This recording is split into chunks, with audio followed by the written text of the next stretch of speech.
Seventh class बेटा देखिए, अगला जो चैप्टर हमारा एल्जेब्रिक एक्सप्रेशन स्टार्ट करेंगे हम आज। इसमें आप introduction, operation on algebraic expression, exponential form of algebraic expressions, degree of an algebraic expression और finding the value of an expression, ये चीज़ें जो हैं वो स्टडी करेंगे। इनके बारे में हमें पता चलेगा ये चैप्टर जब अपना कंप्लीट हो जाएगा। इंट्रोडक्शन देखिए, क्लास 6 में आप एल्जेब्रा के बारे में थोड़ा बहुत पढ़ चुके हैं। We shall study about algebraic expressions which involve 1 और 2 वेरिएबल्स। अब उससे पहले कंस्टेंट और वेरिएबल की डेफिनेशन देख लीजिए, ये तो हमें बताया गया, खाली कि हम किस प्रकार से सीखेंगे इस चैप्टर में। ये आपको कॉपी में लिखनी भी है और याद भी रखनी है, ठीक है। With example, a symbol having a fix numerical value, यानी उसकी संख्यात्मक वैल्यू होती है, is called a constant. Constant for example 1 2 3 etcetera, -1 है ये, ठीक है। फिर है variables, a symbols which can take various numerical values is called a variable. A variable is represented by an alphabet such as A B X Y Z। अब इनके आगे होती है न्यूमेरिकल वैल्यू, जैसे 3A हो गया, 2B हो गया, +4X हो गया, 5Y हो गया, 6Z हो गया। तो ये लेते हैं ना उसको न्यूमेरिकल वैल्यू को, तो ये क्या कहलाएंगे? वेरिएबल्स। एग्जाम्पल से आप समझ जाओगे, ये एग्जाम्पल आप पढ़ लेना, ठीक है। फिर है exponential form of algebraic expressions. Arithmetic में हमने ये सीख लिया है कि 2 को 3 बार मल्टीप्लाई किया तो 2 की पावर 3 लिखा जाता है, 3 को हमने मान लिया 6 बार मल्टीप्लाई किया तो 6 लिखा जाएगा। अब हमें एल्जेब्रा में क्या होगा, देखो x की वैल्यू अगर हम x को n टाइम मल्टीप्लाई करते हैं तो x की पावर क्या हो जाएगी? n। अब एल्जेब्रिक एक्सप्रेशन ये लिखना है आपको with example. A combination of constants and variables connected by the signs of fundamental operations of addition, subtraction, multiplication and division is called an algebraic expression। अब जैसे 2x + 3y कोमा लगा दिया, 5x + 7xy, ये जुड़ रहे हैं ना इससे। ये देखो, ये हमारे क्या हो गए? प्लस के सिंबल से जुड़ा हुआ है, ये भी प्लस के से जुड़ा रहता है, ये आर एल्जेब्रिक एक्सप्रेशन, ये एल्जेब्रिक एक्सप्रेशन है। टर्म क्या होती है? The different parts of an algebraic expressions separated by the sign of addition और subtractions are called the term of an expression. Example से अच्छी तरह समझ जाओगे, सेपरेट कर देते हैं एक एक्सप्रेशंस के पार्ट को, तो वो टर्म कहलाती है। देखिए, 2xy + 3 is an algebraic expression having 2 terms, namely 2xy and 3। देखिए, 2xy + 3 is an algebraic expression having 2 terms, namely 2xy and 3, यानी एक ये हो गया और एक ये। इसी प्रकार से अगला एग्जाम्पल समझाया गया है आपको। अब मोनोमियल्स, ये सारे जब आप एक्सरसाइज करोगे तो आपको ज़रूरी है इनकी डेफिनेशन याद होनी और समझ आना।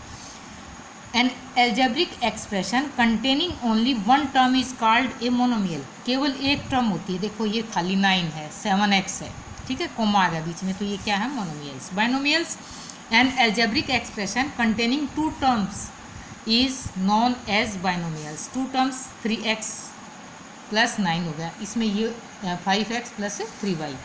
विद एग्जाम्पल आपको जरूर लिखने बेटा ये सारे, ठीक है।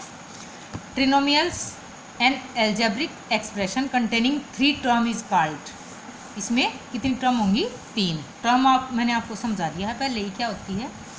फिर है फैक्टर्स, व्हेन 2 और more numbers and variables are multiplied then each one of them and their product is called a factor of the product. Factor आपने बहुत बार सीख लिया है, 4th क्लास से ही, 3rd क्लास से ही फैक्टर करने सीखते हो, HCF LCM निकालते हो तब भी फैक्टर किए हैं। तो यहाँ पर एल्जेब्रिक उसमें एल्जेब्रा में भी जो है फैक्टर होती है। A constant factor is called numerical factor while a variable is known as a literal factor. अक्षरात्मक हो गया ना ये वेरिएबल का। For example, in algebraic expression 5xy, 5x and y are factor, तीनों गुणा हो रहे हैं ना इसमें, of 5xy, where 5 is the numerical factor and x and y are literal factors.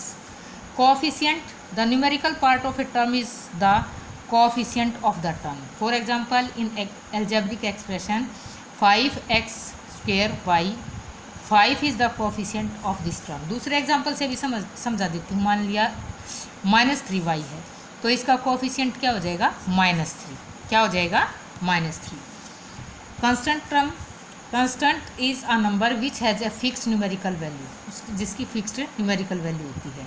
जैसे 2x + 3y -5 अपॉन में 6, the constant term is -5/6। Like term, the term containing the same literal factors are known as like term. जैसे कि इसमें देखिए 5xy है, ये xy है, ये भी xy है, ये भी xy है, तो ये लाइक टर्म है। मान लिया इसी में होता 5xy माइनस में 9yz, तो ये लाइक टर्म नहीं होंगी, ये लाइक टर्म नहीं है।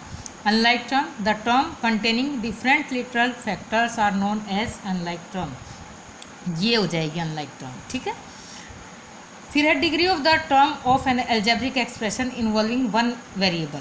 अब बेटा देखो यहाँ तक का आज आपको रीड करना है, जितना मैंने ये बताया है ये सारा लिखना है। अब मैं थोड़ा सा एक क्वेश्चन आपको उसका बता देती हूँ एक्सरसाइज का, जो बाकी हमारी इंट्रोडक्शन रहेगी वो कल बताऊँगी मैं। Express the following in exponential form, x² added to y³। Square और क्यूब आपको बिल्कुल समझ आना चाहिए, स्क्वेयर पावर 2 और क्यूब पावर 3। तो एडिड टू y³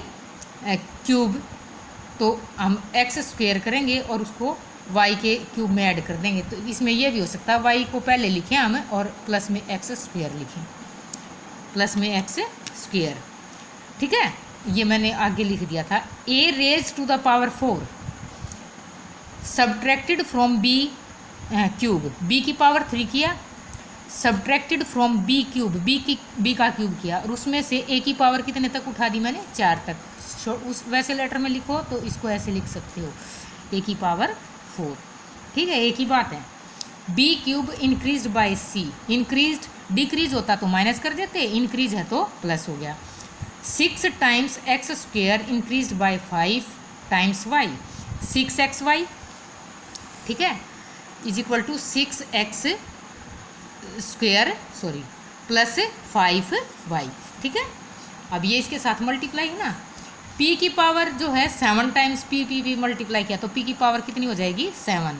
अब 10x को 3 टाइम्स मल्टीप्लाई किया है, -5y को 4 टाइम, तो हमारा क्या आ जाएगा, 10x की पावर 3 -5y की पावर 4। और ये काउंट भी कर लियो भाई, कहीं एक गलत ना हो जाए, आप काउंट करके देख लीजिए, 1 2 3 और 4 टाइम है। अब देखिए इसमें देखो 24, x को कितनी बार मल्टीप्लाई किया, 1 2 3 4, और y को 1 2 3 4, तो x की भी पावर 4 हो जाएगी और y की भी पावर 4 हो जाएगी। जितना मैंने ये कहा आज आपको ये बिल्कुल लर्न होना चाहिए, यहाँ तक लिखा हुआ होना चाहिए, जितना भी अंडरलाइन किया, constant, variables, algebraic expression, terms, monomials, binomials, trinomials, factors, coefficient, constant और लाइक और अनलाइक टर्म। ठीक है, और इसके बाद आपका ये फर्स्ट क्वेश्चन आप कंप्लीट हो जाना चाहिए। 7.1 एक्सरसाइज से पहले वो आपको बिल्कुल लिखना है चैप्टर स्टार्ट करने से पहले। ओके।